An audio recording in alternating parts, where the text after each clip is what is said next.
जय श्री कृष्ण। कैसे हैं आप लोग फ्रेंड्स? आज की चर्चा काफ़ी महत्वपूर्ण होने जा रही है।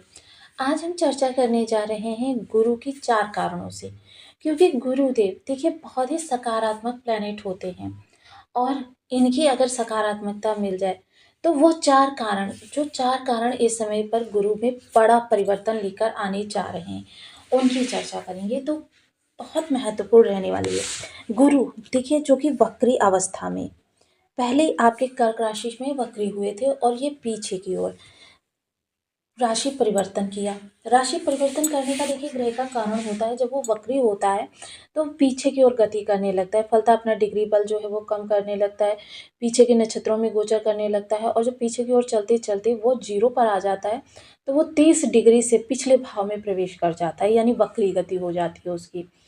अब गुरु देखिए मार्गी हो चुके हैं और मार्गी होने के बाद जब ये अपना आगे की ओर प्रवेश प्रारंभ करेंगे तो देखिए 2 कारण हो जाते हैं। एक तो एक वह इंसान कार्य कर रहा है जिसकी शारीरिक क्षमता धीरे-धीरे कम हो रही है। यानी कि इसे इस तरीके से मान सकते हैं कि एक जो 30 वर्ष का युवा है उसकी वृद्धावस्था की ओर जाएगा तो उसकी शक्ति कम होगी, क्षीण होगी। लेकिन वही जो अगर पीछे की ओर अगर हम कहें तो उसकी शक्ति वर्धन होगा।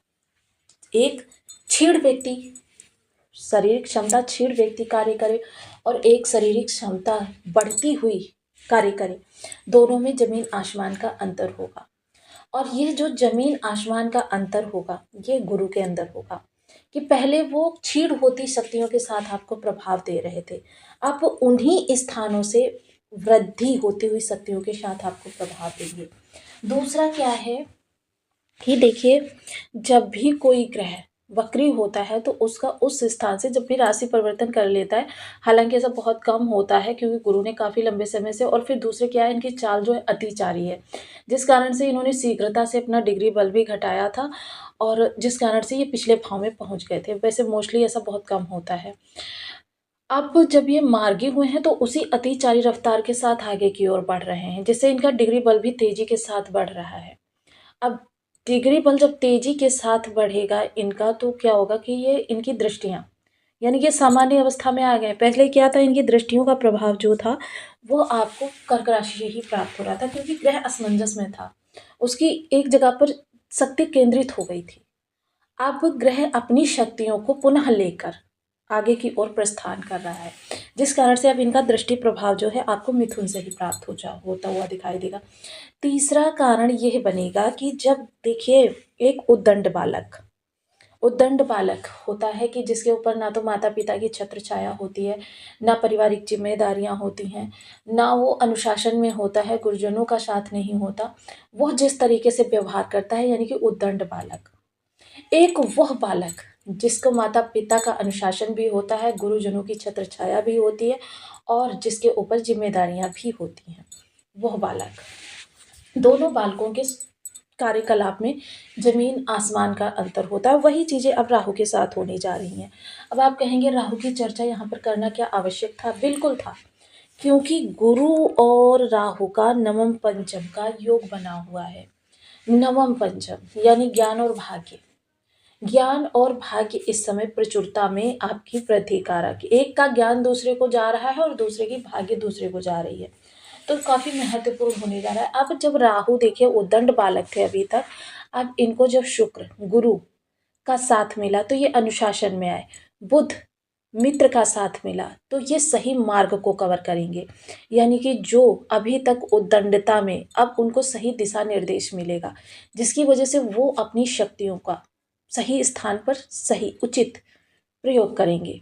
तो काफ़ी महत्वपूर्ण होगा यह जो नवम पंचम का योग है इसका भी प्रभाव। चौथा कारण क्या रहेगा कि गुरु जिस तरीके से राशि परिवर्तन किया है, गुरु ने नक्षत्र परिवर्तन भी किया था, और जब इन्होंने नक्षत्र परिवर्तन किया था पुनर्वसु में, जहां इन्होंने चतुर्थ चरण से प्रवेश किया था और चतुर्थ चरण से प्रवेश करते हुए विपरीत दिशा में चले गए थे। विपरीत दिशा में किस तरीके से कि मतलब देखिए चतुर्थ से प्रथम, अब यह प्रथम को आप भोग कर चुके हैं, क्योंकि प्रथम में ये 2 गुना लंबे समय तक रहे थे। आप प्रथम से निकल कर ये द्वितीय चरण में जा रहे हैं, लेकिन बढ़ती हुई शक्ति के साथ। जब ये द्वितीय चरण में जाएँगे, द्वितीय चरण जो है वो कर्क का नवमांश है। यहाँ पर चंद्रमा स्वामी होते हैं, और जब चंद्रमा का स्वामित्व मिलेगा, तो क्योंकि गुरु और चंद्रमा के संबंध जो हैं बहुत ही उत्तम माने जाते हैं। यहाँ तक कि देखिए, गुरु चंद्रमा का जब संबंध हो जाता है तो इसे गजकेसरी राजयोग भी कहा जाता है। और गजकेसरी राजयोग के बारे में मुझे बताने की आवश्यकता नहीं, सर्वोच्च राजयोग होता है। हर व्यक्ति कामना करता है काश या तो मालव्य राजयोग, या तो गजकेसरी राजयोग, या फिर रोचक राजयोग, ये राजयोग उसकी कुंडली में बने हों तो बहुत महत्वपूर्ण होता है। हालांकि आपका गजकेसरी राजयोग नहीं, लेकिन आंशिक रूप से आपको उसका प्रभाव जरूर प्रदान करेगा थोड़ा सा। तो बहुत महत्वपूर्ण इस समय पर गुरु के साथ ये 4 कारण हो रहे हैं, जिन कारणों से गुरु के अंदर प्रभाव आता हुआ दिखाई देगा। तो बने रहिए हमारे साथ इस वीडियो में एंड तक, आपको बहुत कुछ जानने के लिए मिलेगा। वीडियो बहुत ज्ञानवर्धक होने वाला है। यदि आपके लग्न में 2 नंबर बना हुआ है तो ये राशिफल आपके लिए है। यदि कुंडली में कहीं भी चंद्रमा के साथ 2 नंबर बना हुआ है तो ये राशिफल आपके लिए। कुंडली ना होने की स्थिति में आप इसे नाम राशि से भी देख सकते हैं। यदि अभी तक आपने अपने इस चैनल को सब्सक्राइब नहीं किया है तो प्लीज़ सब्सक्राइब कर लीजिए, वीडियो को लाइक कर दीजिए, चैनल को शेयर कर दीजिए। इससे होगा क्या कि हमारे आने वाले हर वीडियो की नोटिफिकेशन मिल सकेगी आपको सबसे पहले। एक प्यारा सा कमेंट करना बिल्कुल ना भूलें। कमेंट से हमें बहुत मोटिवेशन मिलता है, हौसला मिलता है, और ये पता चलता है कि आप और क्या जानना चाहते हैं। तो वर्तमान समय में जो ग्रह की अवस्था है वो बहुत ही महत्वपूर्ण है। ग्रह आपके धन भाव से सामान्य अवस्था में गोचर कर रहा है।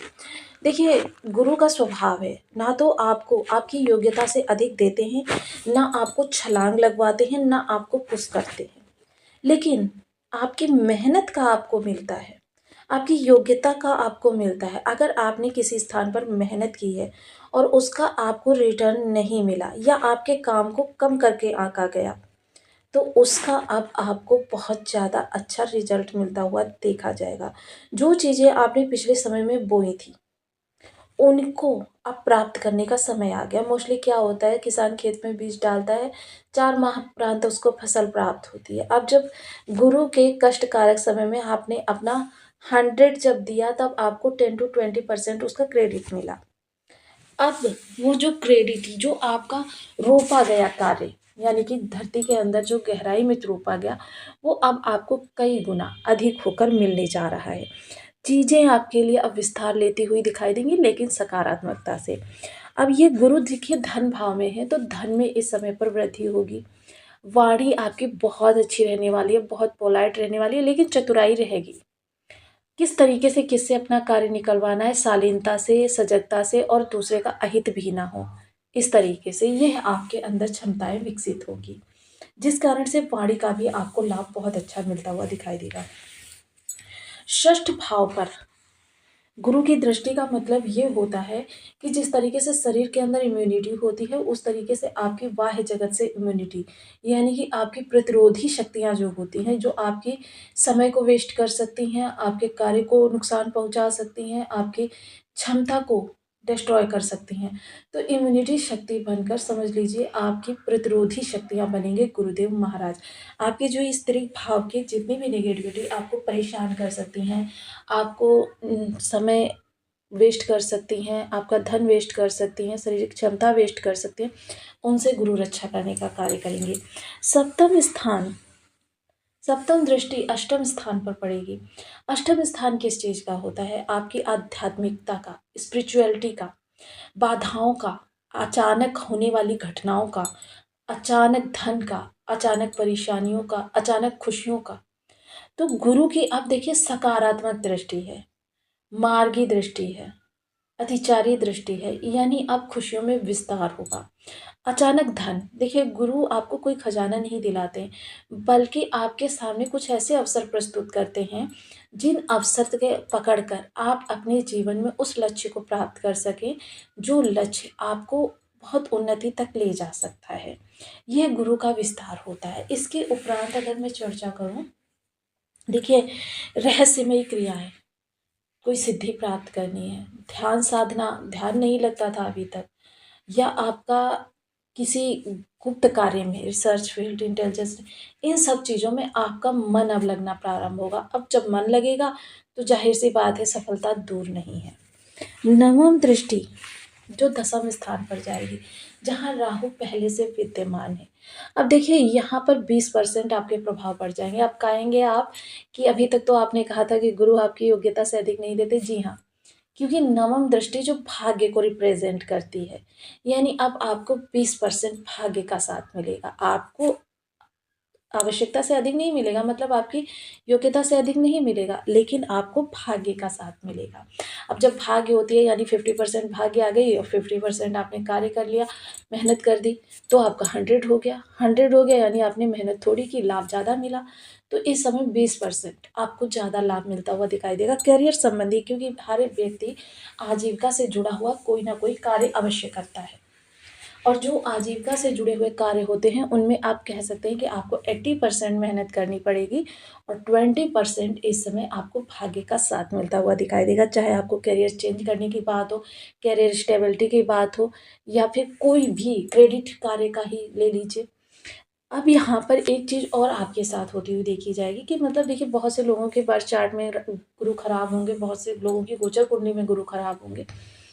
अब कितने भी गुरु खराब हों, अगर आपकी यह ऊर्जा जो आपके शरीर के साथ में है, आपके चारों ओर ऑरा मंडल का निर्माण कर रही है, ये ऊर्जा अच्छी हो जाए, तो फिर चाहे जितने भी बर्थ चार्ट में खराब हों, जितने भी गोचर कुंडली में खराब हों, आपको उसके पॉजिटिव रिजल्ट ही मिलने वाले हैं आजीवन। इसके लिए आपको एक क्रिया करनी है। ओम ब्रह्म बृहस्पति नमः, इस बीज मंत्र का आपको 1 माला, 2 माला, 5 माला, 7 माला, 11 माला का जप करते हुए 28,000 इसकी निश्चित संख्या होती है और कलियुग में 4 गुना जप का विधान होता है। और जब ये संख्या पूर्ण हो जाए, उसके बाद आपको दशांश हवन करना होता है। किसी भी ग्रह का हो, आपको दशांश हवन, जो भी आपने बीज मंत्र जपा है उसका दशांश हवन करना ही होता है। ये क्रिया आप स्वयं कर सकते हैं। इसके बाद गुरुजनों को आदर सम्मान द्वारा भोजन वगैरह कराइए, उनको कुछ दक्षिणा दीजिए। आप देखेंगे उसके उपरांत आपके गुरु आपके लिए सदैव के लिए